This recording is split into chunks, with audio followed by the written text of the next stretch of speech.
இந்த மாவீர தினத்துக்கு மட்டும் திரள் நிதி எவ்வளோ வந்தது சொல்லு? 30 லட்சம் வந்ததா? 30 லட்சம் ரூபா. அப்படித்தான். திருச்சியில் நாம் தமிழர் கட்சி சார்பில் நடைபெற்ற கலந்துரையாடல் நிகழ்ச்சியில் பேசிய சீமான், அனைவரும் கட்சிக்கு தேர்தல் நிதி கொடுக்க பணத்தை இப்பொழுதே சேமித்து வைத்துக் கொள்ள ஆரம்பிக்க வேண்டும் என அறிவுரை வழங்கியுள்ளார். இல்லை, இப்போ சீமான் சொல்றதை கேட்கறதுல கட்சியில் இருக்கே நிறைய பேர் கேட்கறது இல்லை. ஏன் கேட்கறது இல்லைன்னா, நான் கூண்டுக்குள்ளிருந்து கூவுற சேவலாக இருக்கேன். நான் கூரை மேலே ஏறி நின்று கூவுற சேவலாக ஆயிட்டேன்னா இங்கே இல்லை, எல்லா இடத்துலையும் கேட்பான். அப்போ அது வரைக்கும் நீங்கள் பொறுமையாக தான் இருக்கணும். பணம் வரும்.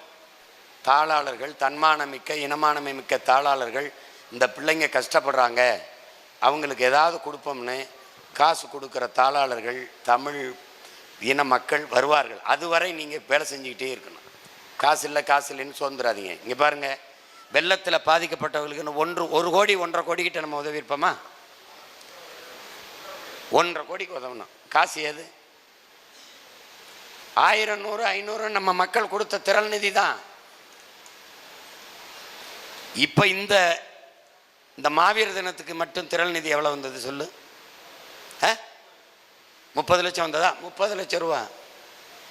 அப்படித்தான். இப்போ நான் என்ன சொல்கிறேன், ஒரு பொறுப்பாளரை ஒரு வாக்ககத்துக்கு உங்களை ஒரு பொறுப்பாளராக நியமிக்கிறேன். நீங்கள் கட்சியில் ஒரு பொறுப்பில் இருக்கீங்க. நீங்கள் எங்கே வாக்கு செலுத்துறீங்களோ அந்த வாக்ககம் உங்களுடைய கோட்டை. அதில் உங்களோடு வேலை செய்ய எத்தனை பேர் இருக்கிறாங்க?